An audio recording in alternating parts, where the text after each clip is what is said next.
ನಮಸ್ಕಾರ. ನಾವೇನ್ ತಿಂತೀವೋ ಅದು ನಮ್ಮ ಮನಸ್ಸಿನ ಮೇಲೆ ಹೇಗೆ ಪರಿಣಾಮ ಬೀರುತ್ತೆ ಅಂತ ಎಂದಾದ್ರೂ ಯೋಚಿಸಿದ್ದೀರಾ? ಇದಕ್ಕೊಂದು ದೊಡ್ಡ ಲಿಂಕ್ ಇದೆ. ಇವತ್ತಿನ ಈ ವಿಶ್ಲೇಷಣೆಯಲ್ಲಿ ನಾವು ಅರ್ಕ ಆಸ್ಪತ್ರೆಯ ತಜ್ಞರ ಸಲಹೆಗಳನ್ನ ಇಟ್ಕೊಂಡು ನಮ್ಮ ಊಟದ ಪ್ಲೇಟ್ ಹೇಗೆ ನಮ್ಮ ಆತಂಕವನ್ನ ಕಂಟ್ರೋಲ್ ಮಾಡಕ್ಕೆ ಹೆಲ್ಪ್ ಮಾಡ್ಬೋದು ಅನ್ನೋದನ್ನ ನೋಡೋಣ.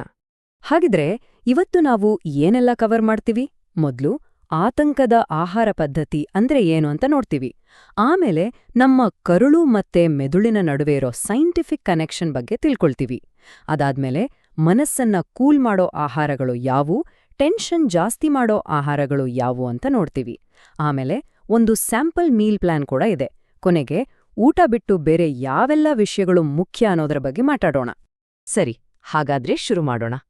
ನಮ್ಮ ಮೊದಲನೇ ಭಾಗ ನಮ್ಮ ಆಹಾರಕ್ಕೂ ನಮ್ಮ ಮೂಡ್ಗೂ ಇರೋ ಸಂಬಂಧವನ್ನ ಅರ್ಥ ಮಾಡ್ಕೊಳ್ಳೋದು. ಎಂದಾದ್ರೂ ಕಾರಣನೇ ಇಲ್ಲದೆ ಒಂಥರ ಆತಂಕ, ಚಡಪಟಿಕೆ ಆದಾಗೆ ಅನ್ಸತ್ಯಾ? ಖಂಡಿತ ನಮ್ಮಲ್ಲಿ ಹೆಚ್ಚಿನವರಿಗೆ ಈ ಅನುಭವ ಆಗಿರುತ್ತೆ ಅಲ್ವಾ? ಇದು ಈಗಂತೂ ತುಂಬಾನೇ ಕಾಮನ್ ಆಗ್ಬಿಟ್ಟಿದೆ.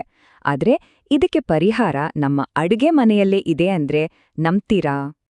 ಇಲ್ಲಿ ಅರ್ಕ ಆಸ್ಪತ್ರೆಯವರ ಮಾತು ತುಂಬಾನೇ ಮುಖ್ಯ ಆಗುತ್ತೆ. ಅವರು ಹೇಳ್ತಾರೆ, ಆರೋಗ್ಯ ಅಂದ್ರೆ ಬರೀ ದೇಹದಲ್ಲ, ಅದು ಮನಸ್ಸು ಮತ್ತೆ ನಮ್ಮ ಭಾವನೆಗಳನ್ನು ಒಳಗೊಂಡಿರುತ್ತೆ. ನಮ್ಮ ದೈನಂದಿನ ಊಟದ ಆಯ್ಕೆಗಳು ನಮ್ಮ ಇಮೋಷನಲ್ ಹೆಲ್ತ್ ಮೇಲೆ ನೇರ ಪರಿಣಾಮ ಬೀಳ್ತಾವೆ ಅನ್ನೋದು ಅವರ ನಂಬಿಕೆ. ಇದೇ ತತ್ವದ ಮೇಲೆ ನಾವು ಇವತ್ತು ಮಾತಾಡ್ತಾ ಇರೋದು. ಹಾಗಿದ್ರೆ ಆಹಾರ ನಮ್ಮ ಮೂಡ್ ಮೇಲೆ ಹೇಗೆ ಪರಿಣಾಮ ಬೀರುತ್ತೆ? ಇದರ ಹಿಂದಿರೋ ಸೈನ್ಸ್ ಏನು? ಬನ್ನಿ ಈಗ ಅದನ್ನ ನೋಡೋಣ. ಇದ್ರ ಹಿಂದಿರೋ ದೊಡ್ಡ ಸೀಕ್ರೆಟ್ ಗಟ್ ಬ್ರೈನ್ ಆಕ್ಸಿಸ್, ಅಂದ್ರೆ ಕರುಳು ಮೆದುಳಿನ ಸಂಪರ್ಕ. ಇದನ್ನ ನಮ್ಮ ಹೊಟ್ಟೆ ಮತ್ತೆ ಬ್ರೈನ್ ನಡುವೆ ಇರೋ ಒಂದು ಸೂಪರ್ ಹೈವೇ ಅಂತ ಅನ್ಕೊಳ್ಳಿ.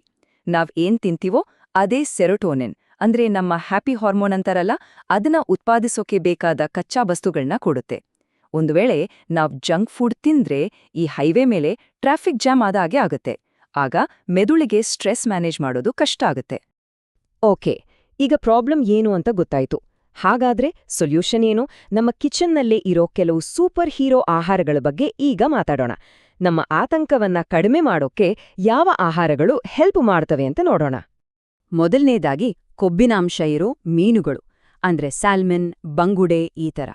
ಇದರಲ್ಲಿ ಒಮೆಗಾ-3 ಫ್ಯಾಟಿ ಆಸಿಡ್ಸ್ ತುಂಬಾನೇ ಇರುತ್ತೆ. ಇದು ನಮ್ಮ ಮೆದುಳಿನಲ್ಲಿ ಉರಿಯೂತವನ್ನ ಕಡಿಮೆ ಮಾಡಿ ಬ್ರೈನ್ ಸೆಲ್ಸ್ ಆರೋಗ್ಯವಾಗಿರೋ ಹಾಗೆ ನೋಡ್ಕೊಳ್ಳುತ್ತೆ. ಎರಡನೇದಾಗಿ ಪಾಲಕ್, ಕೇಲ್ ತರಹದ ಕಡು ಹಸಿರು ಸೊಪ್ಪುಗಳು. ಇದರಲ್ಲಿ ಮೆಗ್ನೀಷಿಯಂ ಅನ್ನೋ ಮಿನರಲ್ ಹೇರಳವಾಗಿರುತ್ತೆ. ಮೆಗ್ನೀಷಿಯಂ ನಮ್ಮ ನರಮಂಡಲವನ್ನ ರಿಲ್ಯಾಕ್ಸ್ ಮಾಡಿ ಚೆನ್ನಾಗಿ ನಿದ್ದೆ ಬರೋ ಹಾಗೆ ಮಾಡುತ್ತೆ. ಮತ್ತೊಂದು ಮುಖ್ಯವಾದದ್ದು ಅಂದ್ರೆ ಮೊಸರು, ಕಿಮ್ಚಿ ತರಹದ ಹುದುಗಿಸಿದ ಆಹಾರಗಳು. ಇವು ನಮ್ಮ ಕರುಳಿನ ಬೆಸ್ಟ್ ಫ್ರೆಂಡ್ಸ್ ಇದ್ದ ಹಾಗೆ. ಇದರಲ್ಲಿರುವ ಪ್ರೋಬಯೋಟಿಕ್ಸ್ ನಮ್ಮ ಹೊಟ್ಟೆಯಲ್ಲಿ ಒಳ್ಳೆ ಬ್ಯಾಕ್ಟೀರಿಯಾಗಳನ್ನ ಜಾಸ್ತಿ ಮಾಡುತ್ತೆ. ನೆನ್ಪಿಡಿ, ಹೊಟ್ಟೆ ಖುಷಿಯಾಗಿದ್ರೆ ಮನಸ್ಸು ಖುಷಿಯಾಗಿರುತ್ತೆ. ಇಷ್ಟೇ ಅಲ್ಲ, ಬೆರಿ ಹಣ್ಣುಗಳು, ಬಾದಾಮಿ, ವಾಲ್ನಟ್ಸ್ ಇವೆಲ್ಲವೂ ತುಂಬಾ ಒಳ್ಳೆದು. ಅಷ್ಟೇ ಯಾಕೆ, ಸ್ವಲ್ಪ ಡಾರ್ಕ್ ಚಾಕ್ಲೇಟ್ ಕೂಡ ಮೂಡ್ ಚೆಲ್ಲಾಗಿಡಕ್ಕೆ ಹೆಲ್ಪ್ ಮಾಡುತ್ತೆ. ಬೆರಿಗಳು ಸ್ಟ್ರೆಸ್ ಹಾರ್ಮೋನ್ ಕಡಿಮೆ ಮಾಡಿದ್ರೆ ನಟ್ಸ್ ನಮ್ ಮೂಡನ್ನ ಸ್ಟೇಬಲ್ ಆಗಿಡ್ತವೆ. ಸರಿ, ಇವೆಲ್ಲ ನಮಗೆ ಹೆಲ್ಪ್ ಮಾಡೋ ಆಹಾರಗಳು. ಹಾಗಾದ್ರೆ ನಾವು ಯಾವ ಆಹಾರಗಳಿಂದ ಸ್ವಲ್ಪ ದೂರ ಇರಬೇಕು? ಯಾವುದು ನಮ್ಮ ಆತಂಕವನ್ನ ಇನ್ನೂ ಜಾಸ್ತಿ ಮಾಡತ್ತೆ? ಬನ್ನಿ ನೋಡೋಣ. ಲಿಸ್ಟ್ನಲ್ಲಿ ಮೊದಲು ಬರೋದೇ ಕೆಫೀನ್ ಮತ್ತೆ ಆಲ್ಕೋಹಾಲ್. ಇವೆರಡೂ ಆತಂಕದ ಫ್ರೆಂಡ್ಸ್ ಅಂತೂ ಅಲ್ವೇ ಅಲ್ಲ. ಕಾಫಿ, ಟೀ ಕುಡ್ದಾಗ ಅದರಲ್ಲಿರೋ ಕೆಫೀನ್ ನಮ್ಮ ಹಾರ್ಟ್ ಬೀಟ್ ಜಾಸ್ತಿ ಮಾಡಿ ಆತಂಕ ಆದಾಗ ಆಗೋ ಲಕ್ಷಣಗಳನ್ನೇ ಸೃಷ್ಟಿ ಮಾಡುತ್ತೆ. ಇನ್ನು ಆಲ್ಕೋಹಾಲ್, ಅದು ಕುಡ್ದಾಗ ತಾತ್ಕಾಲಿಕವಾಗಿ ರಿಲ್ಯಾಕ್ಸ್ ಅನ್ಸುತ್ತೆ. ಆದ್ರೆ ಅದರ ಎಫೆಕ್ಟ್ ಕಡಿಮೆ ಆದ್ಮೇಲೆ ಆತಂಕ ಇನ್ನೂ ಡಬಲ್ ಆಗಿ ವಾಪಸ್ ಬರುತ್ತೆ, ಜೊತೆಗೆ ನಿದ್ದೆಯನ್ನೂ ಹಾಳ್ಮಾಡುತ್ತೆ. ಇನ್ನೊಂದು ವಿಲನ್ ಅಂದ್ರೆ ಸಂಸ್ಕರಿಸಿದ ಸಕ್ಕರೆ, ಅಂದ್ರೆ ಪ್ರಾಸೆಸ್ಡ್ ಶುಗರ್. ಇದು ನಮ್ಮ ಮೂಡನ್ನ ಒಂದು ರೋಲರ್ ಕೋಸ್ಟರ್ ರೈಡ್ ತರ ಮೇಲೆ ಕೆಳಗೆ ಆಡಿಸುತ್ತೆ. ಬ್ಲಡ್ ಶುಗರ್ ಲೆವೆಲ್ ಇದ್ದಕ್ಕಿದ್ದ ಹಾಗೆ ಏರುತ್ತೆ ಮತ್ತೆ ಇದ್ದಕ್ಕಿದ್ದ ಹಾಗೆ ಇಳಿಯುತ್ತೆ. ಇದರಿಂದ ನಮ್ಗೆ ಕಿರಿಕಿರಿ, ಸುಸ್ತು ಎಲ್ಲ ಶುರುವಾಗತ್ತೆ. ಸರಿ, ಇಷ್ಟೆಲ್ಲ ತಿಳ್ಕೊಂಡ್ವಿ. ಇದನ್ನೆಲ್ಲ ನಿಜ ಜೀವನದಲ್ಲಿ ಹೇಗೆ ಅಳವಡಿಸ್ಕೊಳ್ಳೋದು? ಬನ್ನಿ ಇದಕ್ಕಾಗಿ ಒಂದು ಸ್ಯಾಂಪಲ್ ಮೀಲ್ ಪ್ಲಾನ್ ನೋಡೋಣ. ಆಗ ಒಂದು ಕ್ಲಿಯರ್ ಐಡಿಯಾ ಸಿಗುತ್ತೆ. ನೋಡಿ, ಮನಸ್ಸಿಗೆ ಒಳ್ಳೇದು ಮಾಡೋ ಊಟ ಅಂದ್ರೆ ಬೋರಿಂಗ್ ಆಗಿರಬೇಕು ಅಂತೇನಿಲ್ಲ. ಅದು ಟೇಸ್ಟಿಯಾಗೂ ಇರ್ಬೋದು.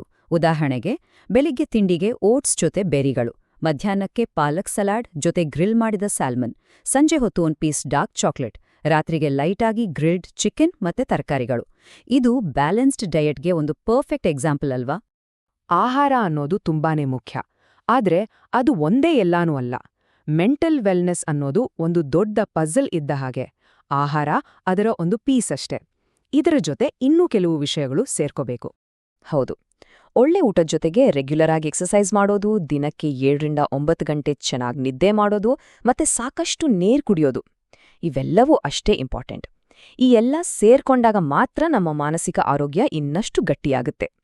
ಇಷ್ಟೆಲ್ಲ ಕೇಳಿದ್ಮೇಲೆ ಒಂದು ಮುಖ್ಯವಾದ ಪ್ರಶ್ನೆ ಬರುತ್ತೆ. ಹಾಗಾದ್ರೆ ಬರೀ ಡಯೆಟ್ ಚೇಂಜ್ ಮಾಡೋದ್ರಿಂದ ಆತಂಕವನ್ನ ಪೂರ್ತಿಯಾಗಿ ಗುಣಪಡಿಸೋಕೆ ಆಗತ್ತಾ? ಇದಕ್ಕೆ ಉತ್ತರ ತುಂಬಾ ಸ್ಪಷ್ಟವಾಗಿದೆ. ನೋಡಿ, ಆಹಾರ ಅನ್ನೋದು ಆತಂಕವನ್ನ ಮ್ಯಾನೇಜ್ ಮಾಡಕ್ಕೆ ಒಂದು ಪವರ್ಫುಲ್ ಟೂಲ್. ಆದರೆ ಇದು ಎಲ್ಲದಕ್ಕೂ ಒಂದೇ ಮದ್ದಲ್ಲ. ಇದು ಥೆರಪಿ ಮತ್ತು ಬೇರೆ ಲೈಫ್ ಸ್ಟೈಲ್ ಚೇಂಜಸ್ ಜೊತೆ ಸೇರಿದಾಗ ಅತ್ಯುತ್ತಮವಾಗಿ ಕೆಲಸ ಮಾಡುತ್ತೆ. ಸರಿ, ಈ ಚರ್ಚೆಯನ್ನ ಮುಗಿಸೋಕೆ ಮುಂಚೆ ಒಂದು ಕೊನೆಯ ಪ್ರಶ್ನೆ. ಈ ಬದಲಾವಣೆಯನ್ನ ಶುರು ಮಾಡೋಕೆ ಇವತ್ತಿನ ಊಟದ ತಟ್ಟೆಗೆ ಯಾವ ಒಂದು ಹೊಸ ಆರೋಗ್ಯಕರ ಆಹಾರವನ್ನ ಸೇರಿಸಬಹುದು ಅಂತ ಯೋಚಿಸಿ. ನೆನಪಿಡಿ, ಸಣ್ಣ ಸಣ್ಣ ಹೆಜ್ಜೆಗಳೇ ದೊಡ್ಡ ಬದಲಾವಣೆಗೆ ದಾರಿ ಮಾಡಿಕೊಡೋದು.